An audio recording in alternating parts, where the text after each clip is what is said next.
The follow episode contained conversation involving suicide and few other subjects. Listener discretion is highly advised. If this isn't your cup of tea, then we'll see you all next week. Much love, Pete.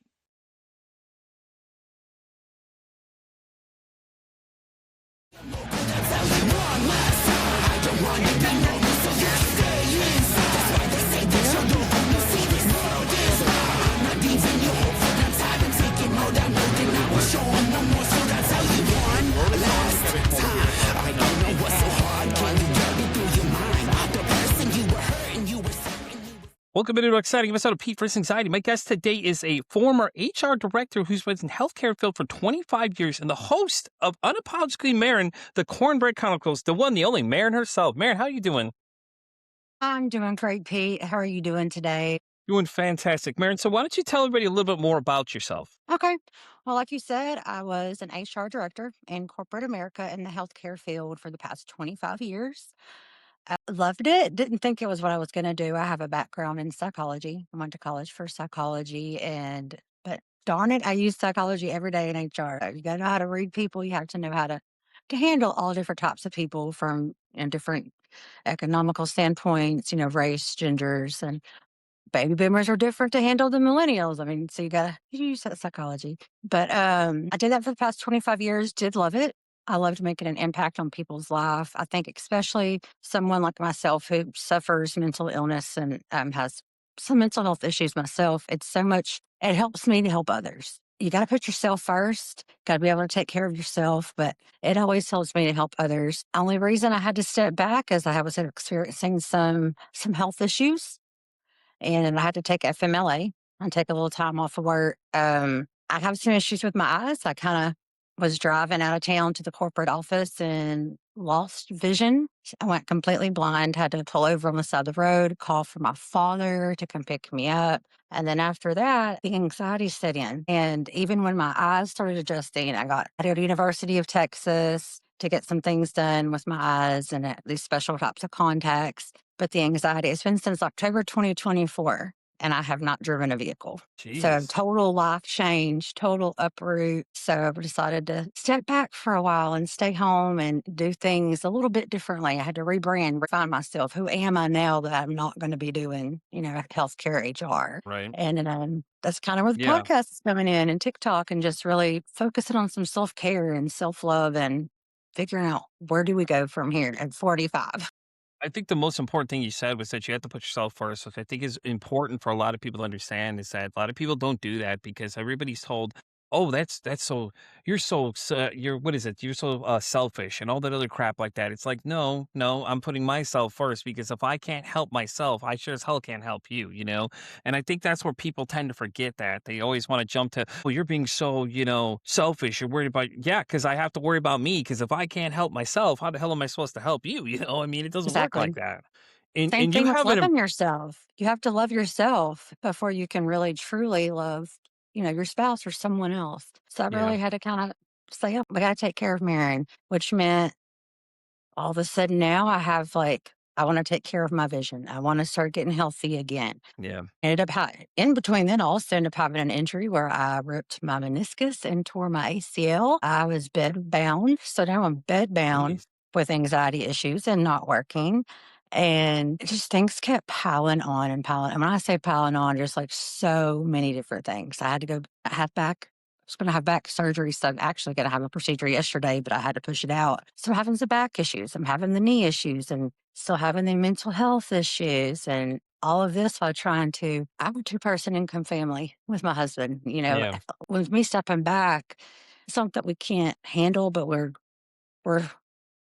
not thriving, we're surviving. yeah, And yeah. so that really it really affects your mental health too, when you can't really be that person for your husband and for your family that you were because you're experiencing all these different physical and mental and emotional things all at once. Yeah. It's been a crazy No, little ride. I agree. Listen, and Maren's got a very impressive list of mental health issues here. She has borderline personality disorder, panic attacks, bipolar 1, anxiety, depression, which those are a very interesting collection because I know borderline and bipolar 1 are a very interesting combination combination to have at the same time. There's somebody else I know that does have the same thing though. She and I have been actually been talking the last few days, and she mentioned that, and I thought it's funny because when I saw that, I'm like, get out of here. That's interesting because she was like, it's so rare for those two things to come It and be is. actually diagnosed and things like that in the same kind of retrospective everything in general. So I mean, what's it like though having borderline personality disorder for people that don't understand what it's like? So maybe you can give us a better description of what it's like. I always tell when I first kind of started getting with my husband. So my husband and I, we have been married for going on 5 years. We've been together for six, and he was military for 15 years. He has never really suffered with any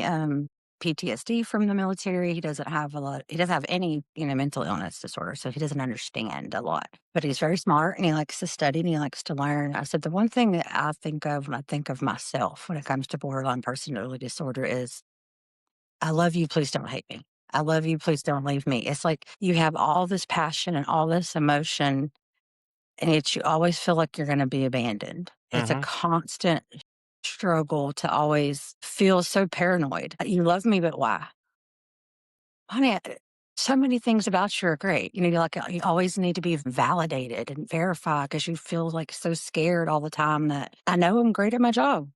I've had it for 25 years. Wouldn't have been employee of the year 3 different times, but it was always like, am I really good enough for this job? Am I really making a difference? It's just always questioning yourself and never having confidence. And then when you have the borderline at the same, I mean, the bipolar at the same time, I've got the impulse. So I'm trying to like do things properly and I'm going to save money and I'm going to go right. And then bam, it's like a little squirrel. And you lose it for a minute. I have some impulse control issues Yeah. sometimes. My thing is Y- always fear of abandonment. My Yeah, fear that, that you're not good That enough. runs that runs really similar with the person that I'm referring to. I mean, I know she probably doesn't want her name mentioned, but her and I were talking. That's basically the same thing. She just told me the same thing. She was like, that constant thing. And it's always interesting when you meet people with borderline personality disorder because everybody experiences all these things in a different way. So it's great to have your perspective. Because we met somebody before on the show. She's actually a musician. She's really successful, actually, has 500,000 downloads at the time when we met her, and she has borderline, and she said for her, she questions who she is every single day, and it's Every always interesting to get everybody's perspective on, like, what it's like, so I think that, it'll be a refreshing approach for people because a lot of people don't even know what that is. They hear BPD and they think automatically, "Oh, you're talking about bipolar." Oh, no, we're talking about oh, borderline no. personality disorder. Now, they run up similar to each other, but Yeah. borderline is a little more extensive than that, especially. It's one of the most complicated of the, mental disorders. It's Mhm. more complicated to diagnose, and a lot of times it's more complicated to treat. I know that with me, I'm treated with medication. I also have to try, like, trying some cognitive behavioral therapy right now, just, trying to find different things so that I can just when I say I wanna be unapologetically Maren, I don't wanna have to feel sorry for feeling sorry. Like, one of the books I'm reading right now is, Stop Apologizing, and my husband has to tell me that all the time. Because when you question yourself and validate your worth, you're constantly saying, "I'm sorry." Like, "Hey, honey, the TV's too loud." "Oh, I'm sorry." Like, nothing is a big deal. To you, it's like, all this, are they gonna leave me? Are they gonna be mad at me? Like, "Oh, I'm so sorry." Like, I'm constantly, like, just saying I'm sorry and trying to make people not mad at me or not wanna hurt their feelings, and you're just really constantly thinking about others and putting yourself back and pushing yourself back. You have to, like we were talking about earlier, gotta put yourself first, gotta love yourself, Yeah. gotta learn how to treat yourself, or you'll never be able to handle the disorder either. I mean, if you can't handle yourself and bring yourself down and settle, that it's a lot more difficult to live with, medicated or Yeah. non-medicated, therapy Yeah, or non-therapy. it's so wild though that the fact that the person I've been talking to and you have the same thing and you're both describing it the same exact way. It's so funny because I'm just like, wow, this is so similar to the things that we were discussing, me and her. So I was like, this is really cool though, honestly. So why start a podcast though? I mean, it's a big journey to go on. I know you're excited. I mean, I welcome you to the space. Like, come on in, Yeah. hang in with the rest of us. Like I said, I've offered my whole catalog of previous guests to Maren. I said, listen, any of them that you want, let me know. I'll reach out to them or let them know I sent you their way. And most likely they'll probably say yes, honestly. So, I mean, but that's the real question though. Why start a podcast? It's a lot of work. Are you ready for this? I mean, it's a great Yes. time though. The conversations you're going to get into, I know you're going to enjoy. Trust me. My thing, I have a lot to say, and a lot I want to hear, I want to be there for to help support and, advocate within our community.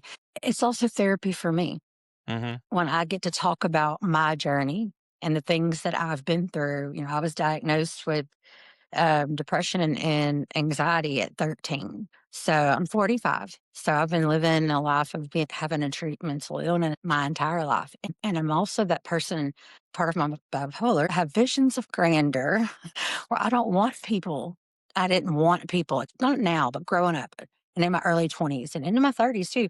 You don't want people to know that you have because there's a stigma with, mental health disorders. It's not as bad now, but it was a lot worse then. It's a stigma with it, and you don't want people to know. And for me, I'm like the number 2 person in this big, large company of 400 people. I'm the HR director. I don't want people to know that I have borderline personality disorder and bipolar. I even start putting a stigma on myself. But to be able to share your journey and that, hey, and I tell people that at work all the time, like I've let out a lot of personal things about myself when I'm counseling employees. Like, you think that we have it so good. You think that we must be paid so well. And you could be so far from the truth. I said, you don't know what we're battling every day. I don't know what you're battling that's making you behave the way you are at work, but you don't know what I'm battling either. And you're making assumptions that your life must be good because you have a good job. Don't associate, my mental health with my job. My job is what gave me even worse mental health, actually. I went through the burnout phase when I went through on FMLA.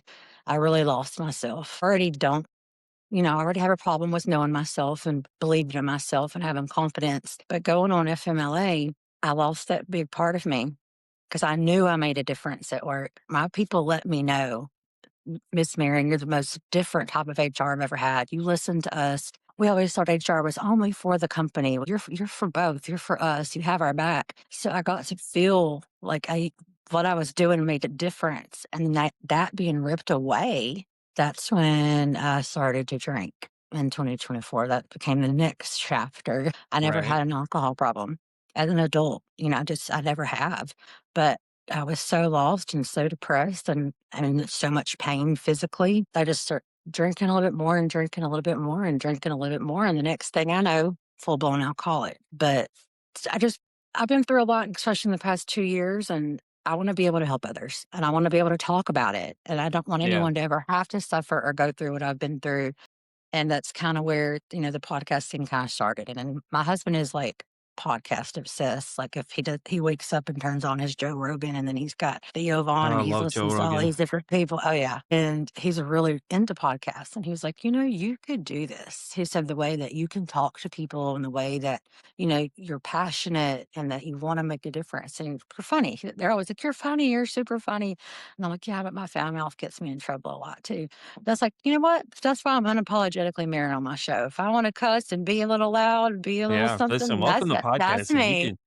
You can get away with a lot of things in podcasting you can on most social media sites and things like that too. Yeah. Like TikTok is very like if you notice like a lot of conversations I'm having with people, it depends what we'll have to use code words for things. And it's Mhm. it's more because let people are really sensitive, but it's like but at the same time, these are subjects that we need to discuss more because like, Oh, yeah. if you look at the suicide rates in men, it's like 80%. 80% of us are just checking out and it's like, well, when are we going to start talking about it? And when we do, then it's like the pushback is so great for people that are showing their, talking about their stories because people don't know what they're looking at, especially your situation.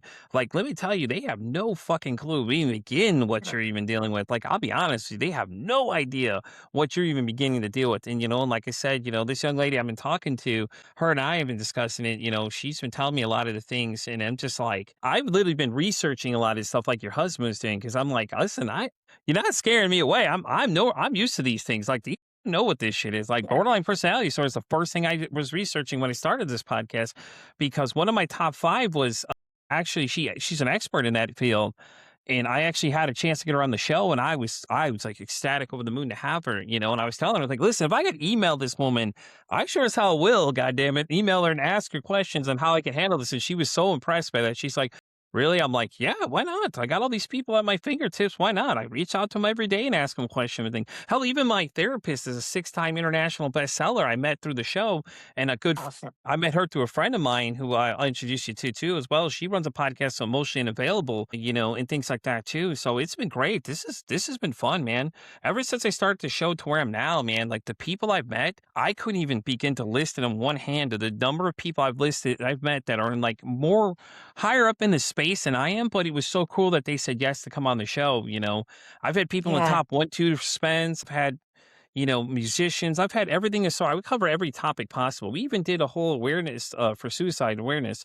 And those videos were interesting too because they were just like, it was such a interesting topic to get into because, when people hear that, they just start screaming and running away like Godzilla's crushing Tokyo kind of thing. But, I've gotten into some crazy situations. Like, I think the craziest moment till season three's opener was this guy that was on the show. He was talking about his suicidal ideation. He was at least sitting there and he's like 15 minutes into the conversation. He goes, "Yeah, I was sitting at the edge of the bed with a gun in my hand, thinking about putting a bullet in my mouth." I'm like, "What?" And, like, he just Yeah. starts talking about it like it's just casual, and so I'm keeping it cool over here, but really in my head, I'm freaking out the whole time, and I'm like, "Oh, shit, we're gonna get in trouble here, aren't we?" Because 'Cause we're live on YouTube when we're doing this, so I'm like, "Okay, you I don't know how YouTube's gonna like this, but, I mean, given the context of the conversation, we're not having just a wild conversation, we're having an actual Right. factual conversation between 2 people, you know?" And number 2 is actually the season opener. I can't really say too much about it. Season three's opener, let me tell y'all, you're gonna have to wanna see Can't that wait. one. That one, it's wild. Well, in fact, by the time we record this anyways, it'll already be out, but yeah, it gets pretty fucking wild in there. Like, she says some shit that I've never heard anyone say, and I was rendered speechless, and I'm not a very speechless person, honestly. As a lot of people know, I'm not even to be rendered speechless like that, but it was some wild shit, though. I'm telling you, you were getting into it. I can't You're wait getting to hear. I'm telling you, it's been fun being in this space though, because the people you meet are so cool and the things that they're doing. And like I get people that send me things all the time. Like I've had people so excited to be on the show. I got like signed books over here of different people that have signed things for me and sent them over and stuff like that. So I have like a whole list of different people that you just need to meet because I'm it's just really excited. fun. So I mean, what are your expectations of the show? Do you have a plan for like how you're gonna be dropping it and everything like that? I've been working on my drop, but I really kinda wanted to get I've been kind of plugging it here and there, and, on TikTok and different other platforms and stuff like that, but I wanna do something big. So I just have to talk about it, get them to put some ideas in my head. But I have been lining up some guests, and all of it really didn't even go off until you, to be honest. I had been thinking and looking, and I know a lot of people. So I figured, okay, I'm just going to start with people I know.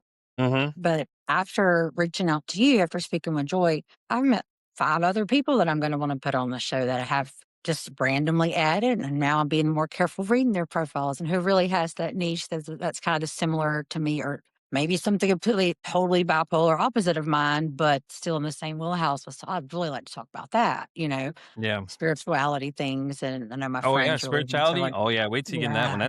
That's a fun Yeah. topic too, because I've had a few people on where we were talking about that. Energy healing was another one we got into. Yeah. Like, I had this whole series. It was this weird series of events, like, one guest has energy, then the next one, the next one, all like 3 of them all in a row were all the same topic, and it was like, this is funny because we just got into this conversation a minute ago, and the last conversation I just had because I went from doing live recordings to now I bulk record all my episodes because it just gives me a little more freedom to do what I want and I Yeah. could plan ahead of time with all the different things I'm trying to do because I'm a one man operation now. But it's fun though. Like I said, you're gonna get into some interesting conversations and there's some people I do want to introduce you to along the way.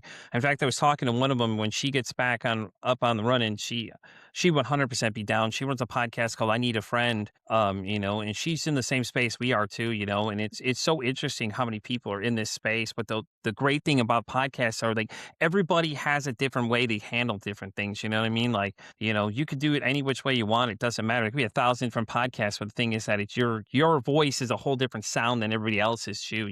So it's fun though. Like I said, I loved it. It's been great. I've having a great time doing this so far. So I definitely want to get into lots of different types of guests, like what you said.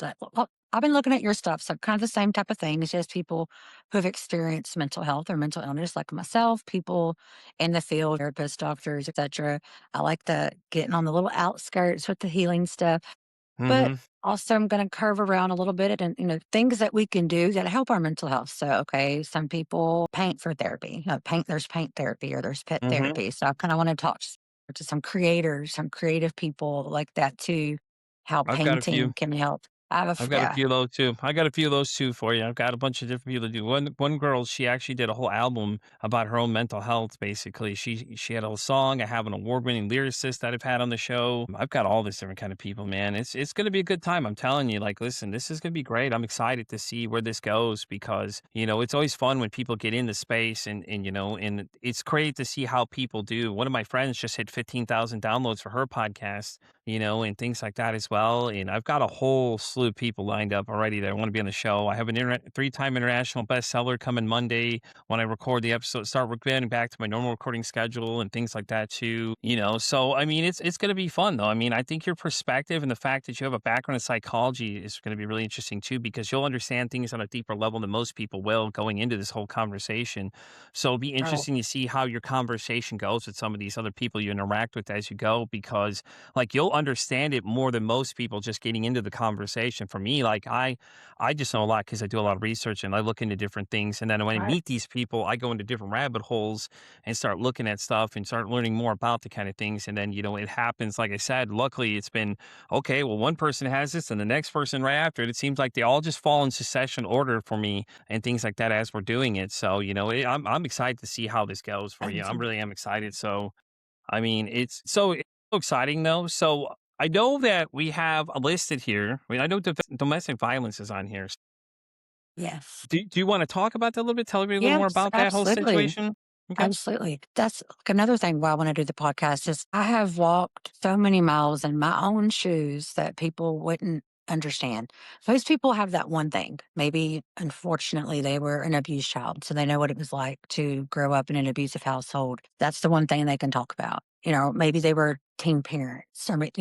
There were so many things that I have been through from domestic violence to having mental illness, extreme weight loss, extreme weight gain. I've been as high as 475 pounds and lost 300 pounds in a year.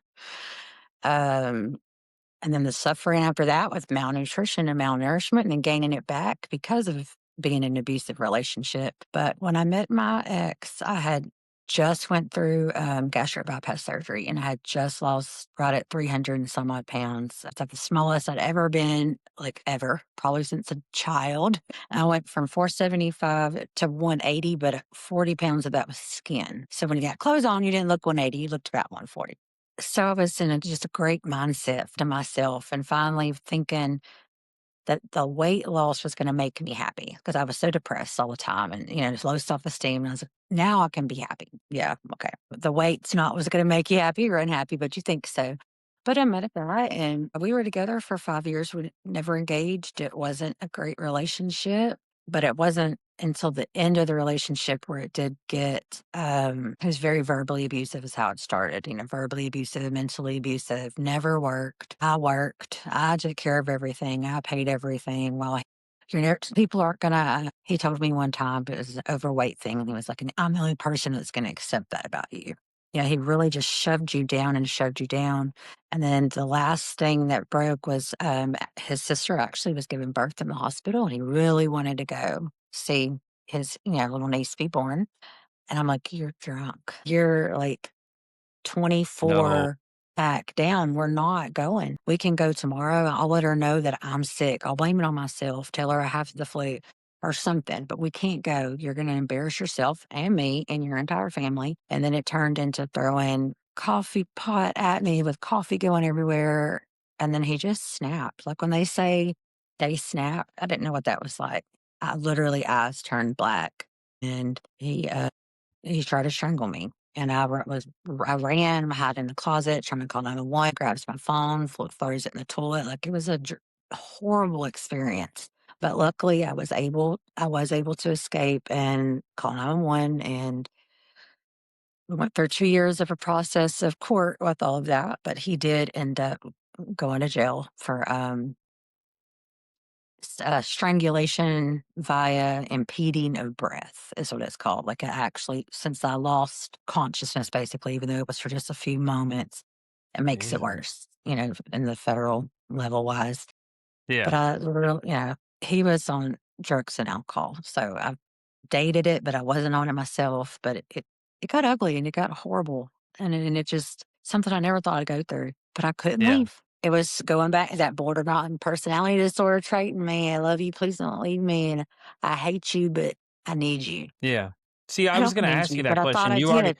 I was gonna ask you why you didn't leave, but then it makes sense when you circle back to it. It makes a lot of sense. I don't Yeah, think people realize how that works. Is everybody asks that question all the time. Well, why didn't you leave? Well, there's something there, whatever it is. There's always an issue when it comes to that. It's great that you all want to give advice, and some people like I just like hey, your advice doesn't mean shit because you don't know what's going on in the situation. You know what I mean? Let's be 'cause honest you about it. know You know what I it. mean? I'm a smart person and especially with all these kind of things, but I know what to do. I know to but you feel like you can't. You feel like if I Yeah. leave, I gotta start all over, and I know he loves me. I know he's a good person. He just has bad moments, and if he wasn't I can change him is was my biggest thing. I Yeah. was like, "I can fix him. I can change him. You He find just yourself needs making a me." lot of excuses for his behaviors, Yes. yes? Okay. Yes, every excuse you could think. And then when his mother is a major enabler. No. 'Cause I talked her into going to, Al-Anon, 'cause we had sent him he went to rehab, we finally convinced him to go to rehab, this was before going to prison. I was like, "Let's get into Al-Anon together. Like, I want us to be able to know how to handle him and understand him." And she was like, "This is a joke. This is ridiculous." Like, she would just sit there, like, all puffed up. She hated being there. And she was like, "He doesn't really have that big of a problem." She would buy his alcohol when I wouldn't because he wasn't working. So if he didn't get it No. from me, he would go to mama.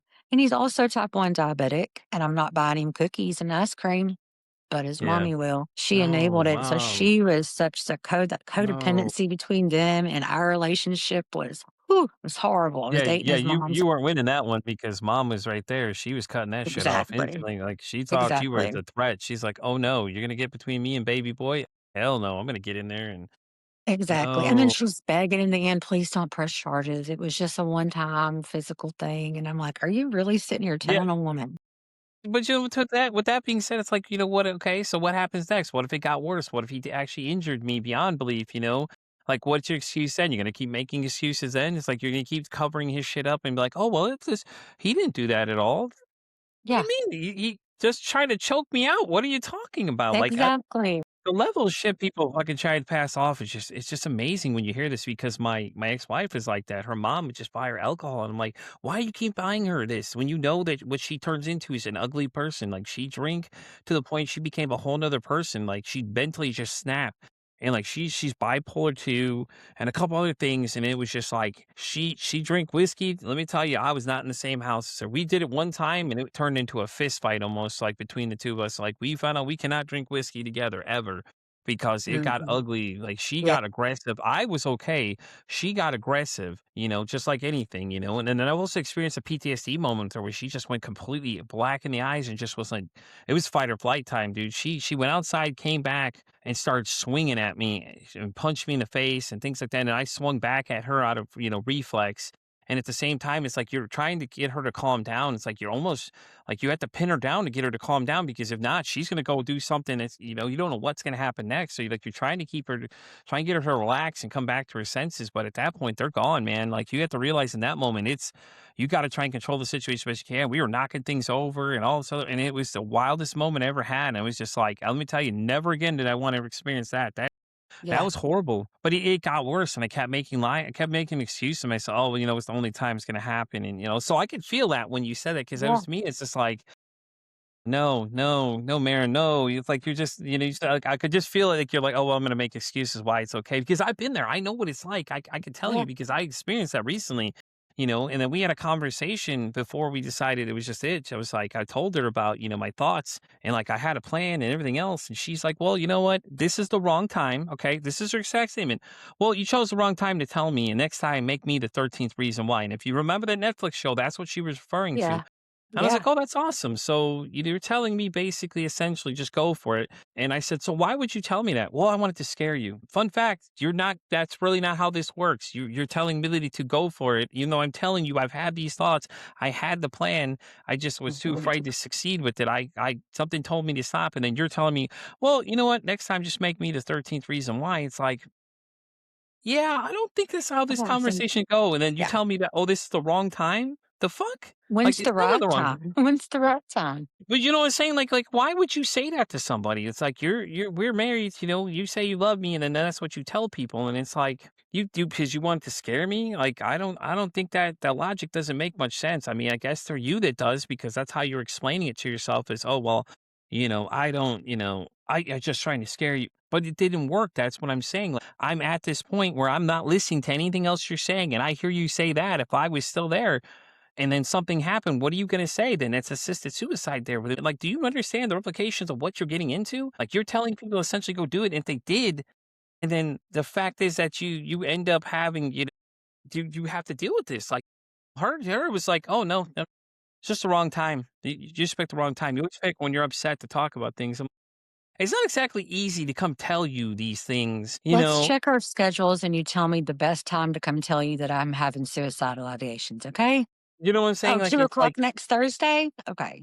It's Yeah, like it's tell me like, about what it. the hell is that shit? Let me schedule it on your calendar. What's good for you next week? Let's decide when we have this conversation because by then, for all you know, I've already would have gone ahead and just done it without saying, I'm going against the grain. I'm talking to you about it like most men don't. And this is how you react. That your response alone to that is just that. It's just like, wait, what? Like it was just so shocking that she said that to me, and I was just like, and you pick 13 reasons why is the one to Yeah. the fact that that's what you told me, and then you think it's okay because you're like, "Oh, well, I'm gonna scare you." No. Yeah, I don't think you know how this really works. You claim to know a lot, but I don't think you really thought this one through, honestly. You're like a gaslighting narcissist, psycho. Essentially, yeah. Oh, yeah, definitely. And it's like, and it's that thing that falls into patterns. So, like, those are the ones I always picked were those type of people, because my daughters, I had three daughters with my ex. It was the same way. She was very gaslighting and then she's narcissistic. What didn't help is I was drinking a lot too. So, like, I'm drinking Yeah. heavy a lot. I'm not sleeping. So, we're putting that in there. I don't have my mental health to check at that point. I'm continuing telling myself I don't have an issue. And, we all know if you don't admit you have the problem, it's hard to get help for something when Yep. you don't see the problem. And then she's doing covertly narcissistic though because she's making herself look good now at this time, and she's trying to take pictures of and video clips of when I'm enraged, but not what had led up to the conversation of like, oh, I pushed him to this point. We leave that part out, of course, because that's how that works with that one. And when they talk about that kind of stuff, and things like that too, and it's just like it's just like, oh god, dude, it's like it's like I don't understand why people don't get it, and then when they see it, it's like, "Oh, I didn't know that was the."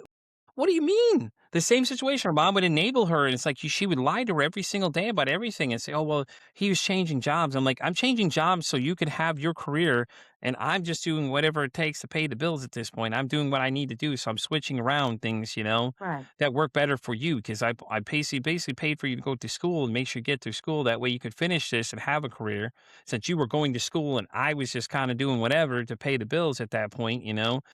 And then I would figure out what I'm gonna do afterwards. And then it was like, okay, and then it was like she was cheating, and then I found that out too because my buddy and I were discussing some things, and I kept telling him, and he's like, "Bro, do I have to tell you, or do you need me to come to Texas and slap you?" Basically, because he's like, Right. "Bro, I've been trying to tell you what's going on."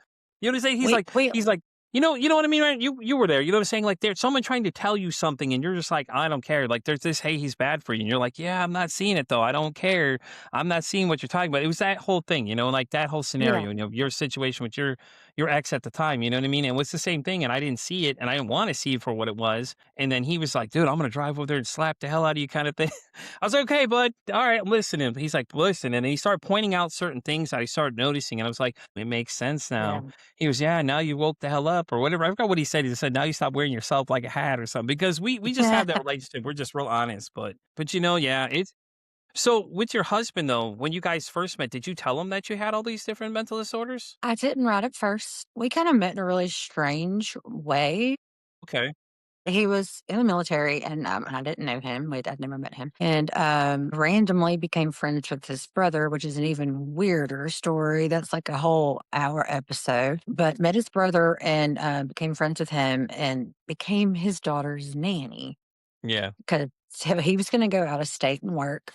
And my lease was coming up because my ex now is in prison, and I was living on my own, and I just couldn't afford it. And my lease was coming up, and he was like, "You know what? I'm gonna be out of state. You don't gotta come stay here, pay no rent.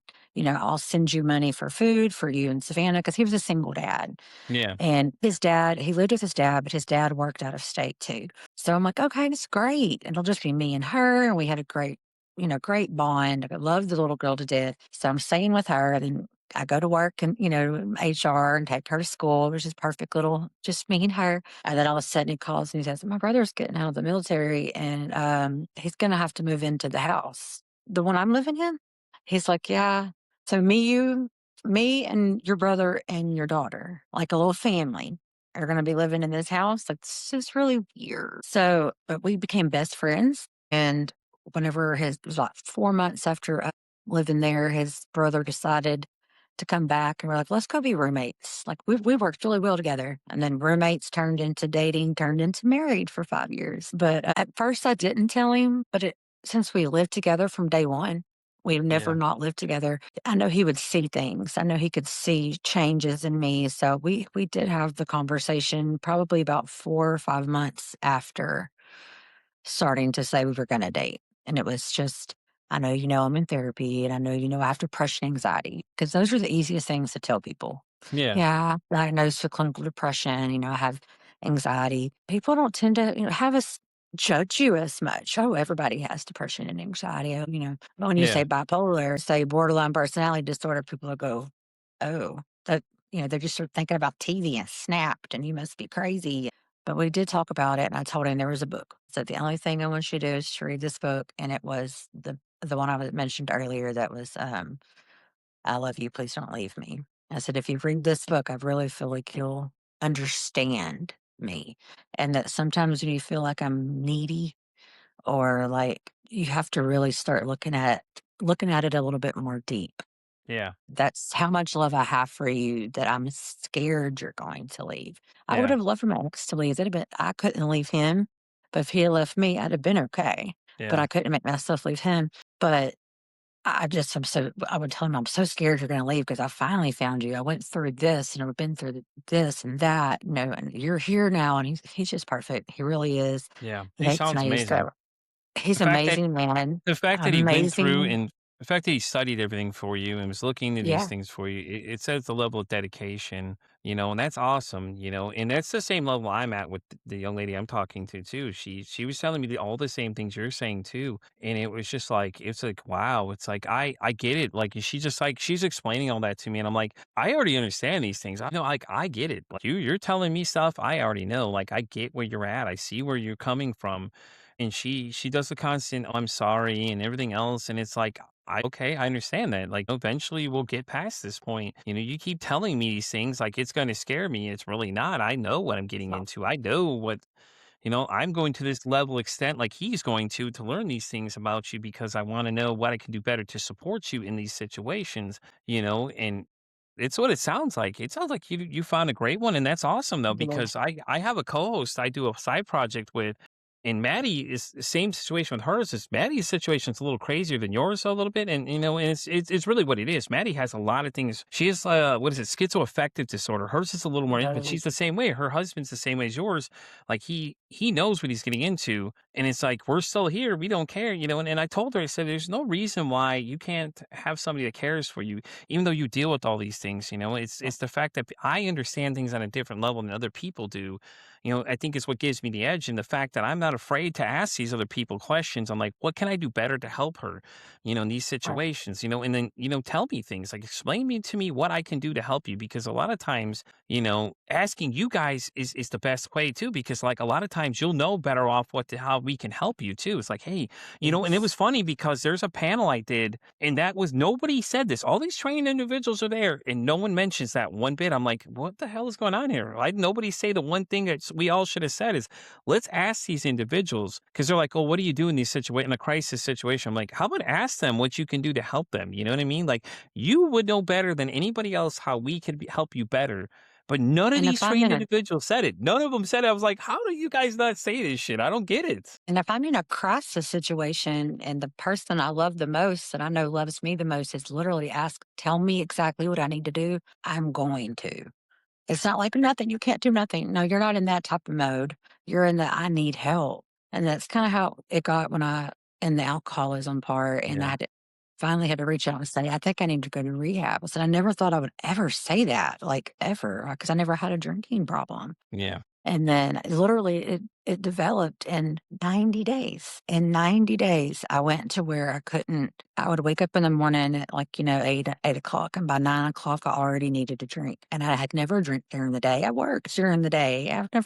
It developed so fast because of my addictive personality and just how Mhm. down I was.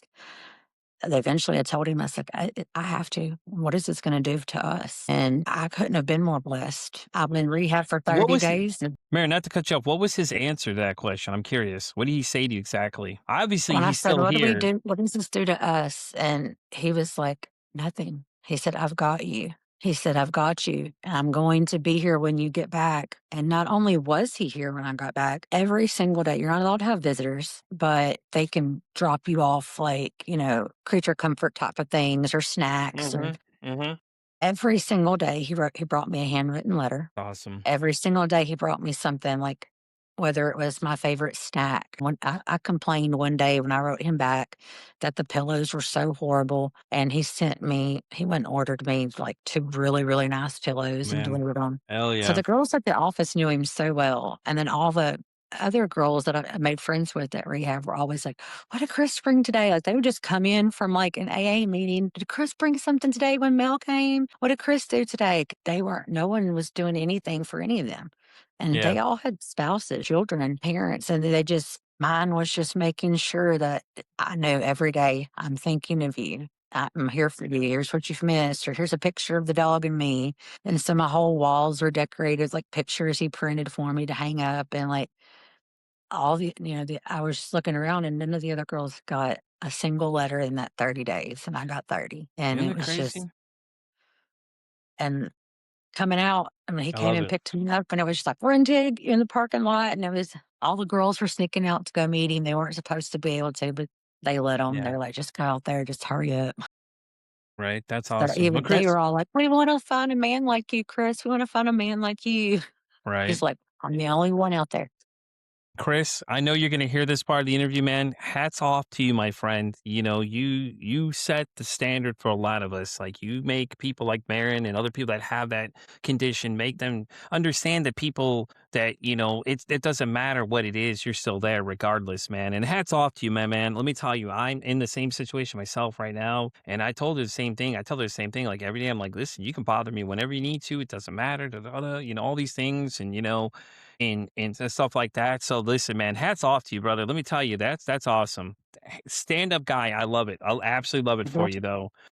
Well, Thank you. Maren, we're at the part of the interview where I'm pretty sure you know what questions are coming. Okay, so the first Yes, one is sir. always the fun one. So let's get right into it. Okay, so if your mental health had a song, what would you say that song would be? Now, remember, you can break this down however you'd like to do it. My mental health had a song. It would be This is always a fun one because everybody's answers are so different, and it's really interesting. it would be like starting off singing, "Don't worry, be happy." And then it starts to like get into spooky music, like Jason starts walking out and like the anthem of like so Right? Friday the 13th comes on.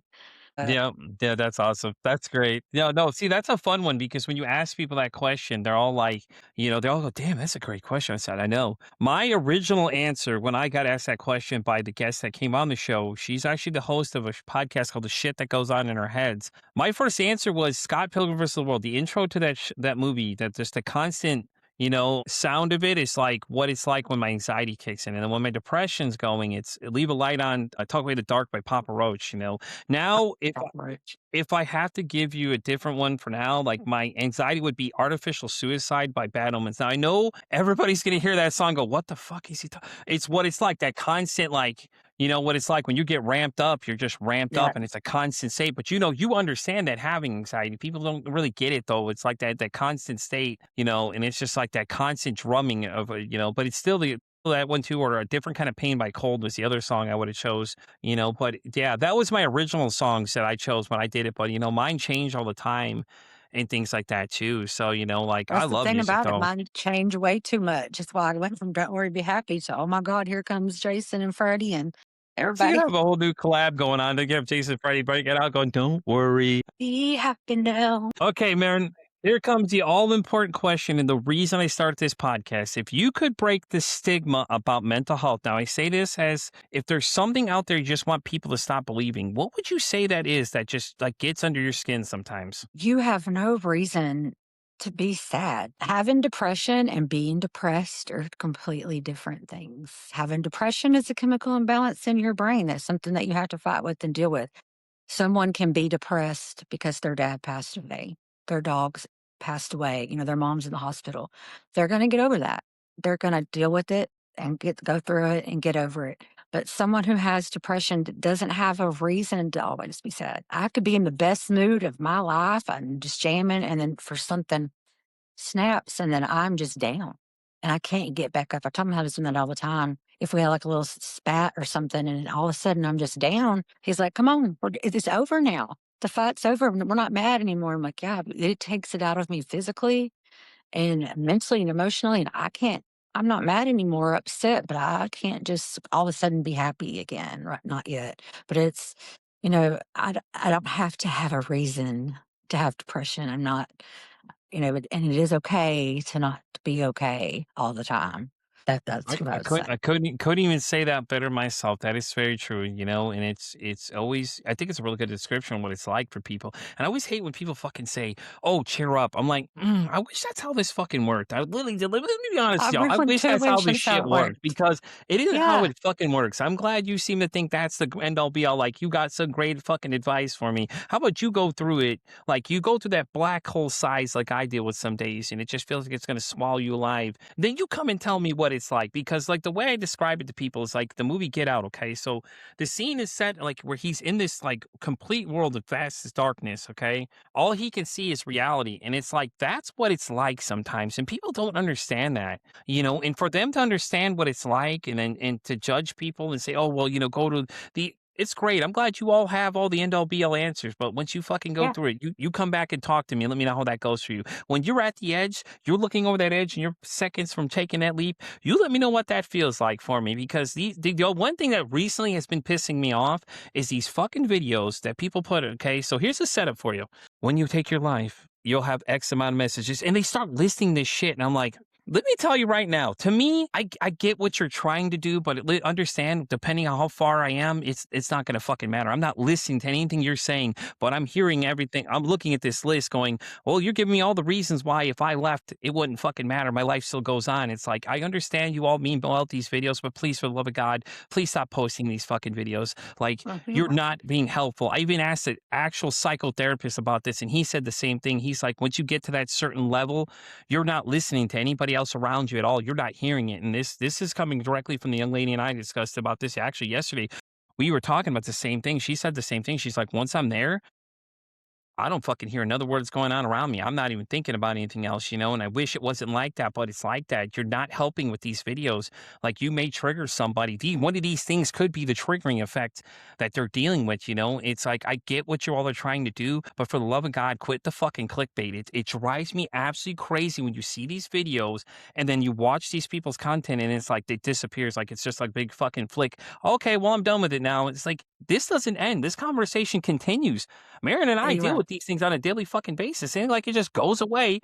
And Chris could tell you too. He's been there for this whole thing, man. He could tell you the shit don't end. As soon as she finishes click record on the podcast she's going to be doing, it ain't ending. It keeps going. Like life keeps Yeah. going, and like that, I think that's what people seem to understand when it comes to these videos. They all think, "Oh, it's great. I want to be a part of this whole clickbait thing." Like the whole thing with the men's mental health thing, where they were like, "Oh, well, it doesn't matter." Thing. I was like, you need to stop. Like the Yeah. backlash that woman got for with the video she made when she was throwing a fucking party. It's like, did you not realize this is what I'm talking about? You all are setting yourself up for this ridicule, and then it's like, "Oh, well, I don't like the pushback I got." Well, maybe you shouldn't post this fucking video. Maybe that's the thought you should be Right. thinking at this point. And then people keep doing it. It's like, you see what happened to this one woman, and then you're fucking continue to doing it. Like, Right. quit. Learn from their mistakes. You don't have to make the mistake yourself. Learn from them. Right? Oh, no, I agree. It's just like it's just fucking crazy because it's like, it just drives me nuts because it's like you see these videos and it's like, I just want you all to stop because you're not being proactive to the fucking thing. And then it's like when suicide awareness came up,